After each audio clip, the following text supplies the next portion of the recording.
Rio Grande do Sul registrou em dezembro deste ano ao menos 13 casos de influenza A, do subtipo H3N2, o mesmo responsável por surtos recentes registrados em outros estados.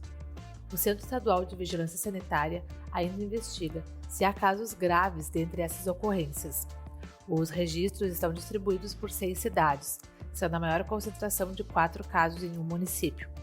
Por isso, até o momento, o cenário no RS não se configura como surto, diferente do que ocorre em São Paulo e Rio de Janeiro, por exemplo, que contabiliza aumento de casos e hospitais lotados.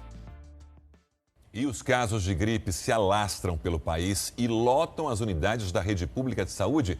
Muita gente tem ficado horas à espera de atendimento. Pelo menos 10 estados registraram um crescimento de casos da doença. O Direto ao Ponto desta sexta-feira conversou com a chefe da divisão epidemiológica do estado, Tani Ranieri, sobre o cenário gaúcho frente à nova variante da gripe e a eficácia da vacinação contra o agravamento dos casos.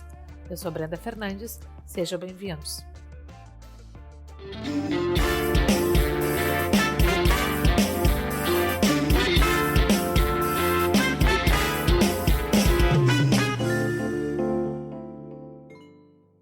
A epidemia da gripe em diversos estados brasileiros, iniciando por Rio de Janeiro, deixou autoridades epidemiológicas em alerta, principalmente por 2 motivos. A chegada das festas de fim de ano, com maior flexibilização dos protocolos sanitários, como o de uso de máscara, e também pelo Brasil não ter atingido a meta de cobertura vacinal da gripe neste ano, que era de 90%.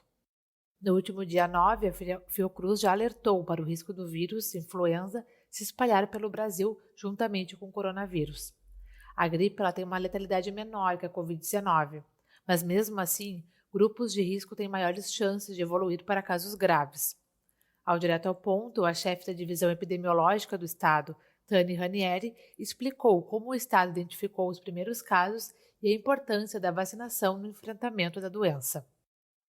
Então, o monitoramento da circulação do vírus de influenza, faz parte das ações de vigilância epidemiológica, de vigilância em saúde da Secretaria de Estado, assim como do país, né?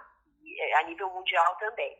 Então, hoje se tem unidades sentinelas que monitoram a circulação de casos de síndrome gripal e a coleta de amostras desses casos compatíveis, com clínica compatível, para a identificação dos vírus mais prevalentes. Tá? Esses são vários vírus que a gente monitora, né? Não só o vírus influenza, parainfluenza, adenovírus, sincicial respiratório, vários vírus. Bom, quando se identifica esses vírus nessas unidades sentinelas, e se identifica principalmente o vírus influenza, tanto do grupo A quanto do grupo B, essas amostras vão para sequenciamento genômico, né? E para identificar exatamente qual a cepa, né, desse vírus. Então, se é um vírus, por exemplo, a gente tem normalmente a circulação já há algum tempo do H1N1, né, desde o período da pandemia, e do H3N2, que sofre anualmente, tanto um quanto o outro, tanto uma cepa quanto a outra, algumas alterações, né, em relação a alguns aminoácidos de alguns segmentos genômicos, que muda muitas vezes exatamente essa variante, tá? Essa cepa. Nós, então, através desse monitoramento dessas unidades sentinelas e também através do monitoramento de casos graves, hospitalizados, com respiratória aguda grave, a gente consegue identificar dessa forma a chegada da circulação do vírus no território, tá?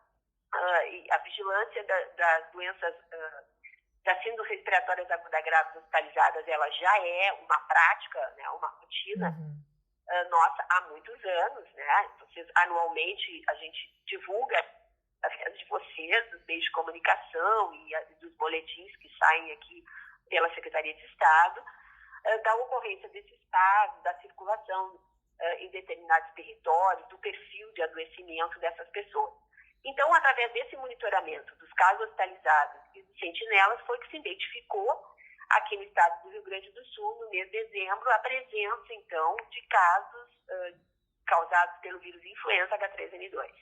Quantos casos são, Tânia? Hoje estão, em média, em torno de 13 casos. tá? Mas nem todos eles são casos graves, né? Ainda há estamos ainda limpando alguns dados, investigando alguns dados que entraram, inclusive, através do próprio laboratório, né, do sistema de gerenciamento de amostras do laboratório, que é o GAL. Então, a gente está entraram sendo casos graves, a gente está limpando junto com algumas instituições realmente se esses casos existem, se eles estão internados ou se somente são quadros com quadro clínico mais moderado, né? Não é foco da vigilância a nível nacional e internacional monitorar a ocorrência de casos de influenza de forma universal, né? Então, por isso existem as sentinelas, por isso o monitoramento somente dos casos graves. Até porque a própria vacina que se disponibiliza, né, há anos nas campanhas de vacinação, elas também não têm a prerrogativa de evitar, muitas vezes, infecção causada pelo vírus influenza. Elas podem evitar, mas não necessariamente é esse o objetivo da vacina. O objetivo da vacina é reduzir casos graves, reduzir hospitalização e evitar os óbitos. Certo. Ô, Tânia, esse volume de cerca de 13 casos, né? Para vocês, ele é considerado um número preocupante, não é preocupante? A partir de quando essa situação começa a ser de alerta mesmo para o Estado? Quais são os fatores que vão implicar a gente ter uma situação de alerta mesmo? Tá. Então, normalmente, né, o vírus influenza, ele ocorre em todo ano. Uhum. Ele tem uma predileção, um aumento de número de casos, de incidência, em torno dos períodos de inverno, né?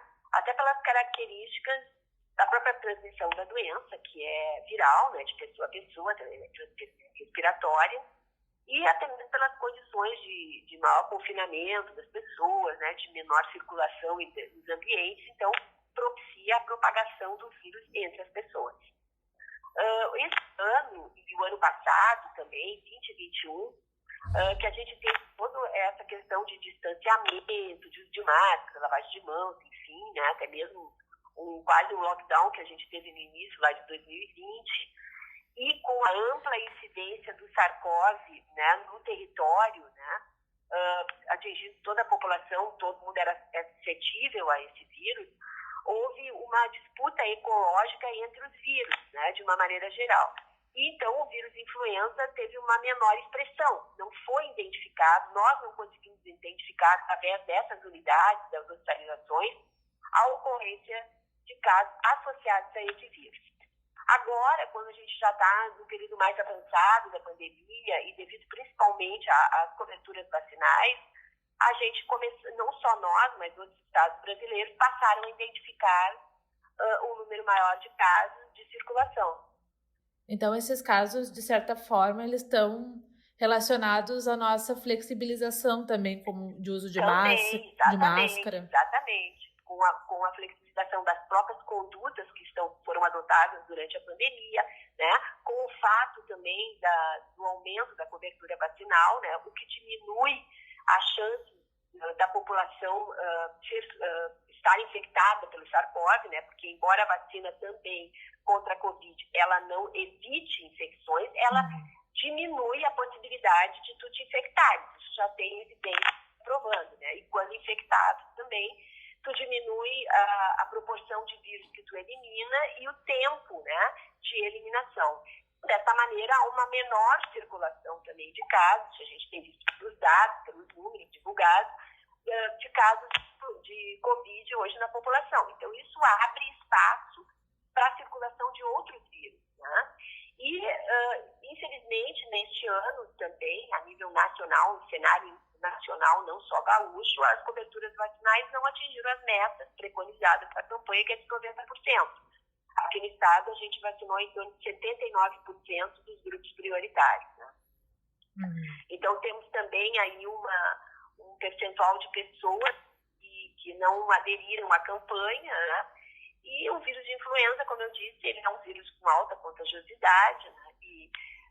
Então, essas oportunidades estão ocorrendo e as pessoas estão acabando ficando doentes. Aí tem muitos locais, então, provavelmente existe uma concentração maior de pessoas suscetíveis, ou pelas características, né, daquelas pessoas daquele segmento, elas estão acontecendo situações de surto.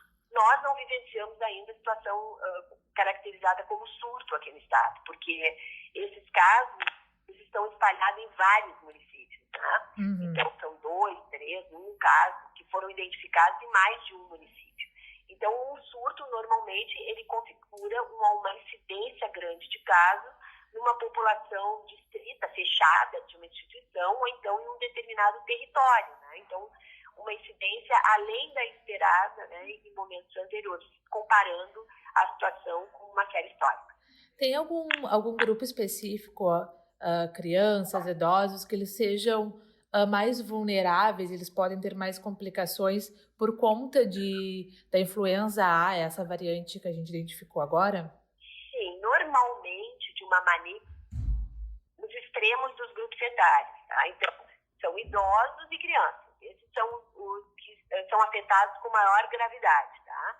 Mas qualquer pessoa, de qualquer faixa etária, ela é suscetível ao vírus de influenza, né? Então, ela pode contrair o vírus e muitas vezes até a presença de alguma comorbidade contribui certamente para esse agravamento. Tânia, para a gente concluir sobre a vacinação para a gripe, essa vacina que a gente tem hoje, que é oferecida nos postos de saúde, ela contribui para essa imunização, para essa nova variante, e ela ainda está acessível nos postos? Como a população pode ter acesso? Eu costumei dar várias entrevistas e acabei sempre reforçando a adesão à vacinação, né? Mesmo que a cepa que está disposta na vacina em relação ao vírus influenza H3N2 não seja a mesma que está circulando, né, em outros estados brasileiros, a vacina é composta por 3 tipos de cepa diferentes, né? Mais uma influenza A, que é o H1N1, e influenza B. E nós estamos vivenciando um momento de retorno da circulação de uma série de vírus. Então, essa vacina deveria ser um hábito, uma conduta, né, incorporada pela população, né? Então, a vacina da influenza ela é uma vacina anual, ela é recomendada que ela seja renovada anualmente, né? Até porque esses vírus eles sofrem mutações, às vezes, a cada 1 a 2 anos, e é necessário que essas pessoas se protejam, né, contra essas novas cepas que acabam sofrendo mutações e, então, deixando essa população um pouco mais exposta, né, à infecção associada a este vírus. Então, eu recomendo que as pessoas façam, sim, a vacina, né, independente de uma proteção total a essa cepa H3N2, né, mas porque elas vão estar protegidas parcialmente, provavelmente contra ela, mas também contra os outros vírus que compõem a vacina, né, que são outros vírus influenza, e, além do que, repetir essa mesma dose quando a gente receber a vacina influenza 2020-22, né? Por isso, sim, a vacina ela é anual. Então, quando a gente tiver a campanha, que provavelmente, normalmente, o período de ocorrência de início de campanha é em torno de abril, né? Vai ter uma nova vacina com uma nova composição e que as pessoas, mesmo tendo tomado agora, no final do ano ou no início do ano, devem repetir a sua vacinação. E qual é o intervalo, né? Agora a gente tem esse movimento da dose de reforço da Covid também. Qual é o intervalo entre essas pessoas que estão tomando a aplicação da vacina contra o coronavírus e querem tomar da gripe? Não existe mais intervalo recomendado. Elas podem tomar simultaneamente ou a qualquer intervalo, tá? Vacinas Covid e vacina influenza, tá? Normalmente elas vão receber esse imunizante uma em cada braço diferente, né? Em cada deltóide diferente, mas ela não existe mais um intervalo recomendado como existia de 14 dias. E tem algum grupo que não pode tomar essa vacina da gripe?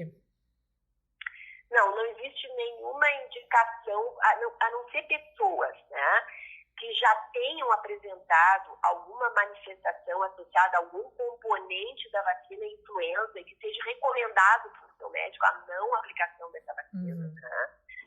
Pessoas que tenham tido, por exemplo, um quadro associado a uma doença autoimune, como, por exemplo, Guillain-Barré, e após vacinação, que é um período sempre no máximo de 30 dias após a aplicação desse imunizante. Então, provavelmente é uma recomendação de não se seguir utilizando mais essa vacina, mas elas são contraindicações raras, né, muito raras, e normalmente elas são sempre recomendadas pelo seu médico, porque essas pessoas vão à unidade, procuram seus médicos assistentes, e elas são bem orientadas nesse sentido, né? Então, de uma maneira geral, as pessoas não precisam ficar preocupadas em achar que não podem ir numa unidade tomar vacina, porque esses são casos muito raros em que normalmente isso acontece sempre já associado a algum evento anterior.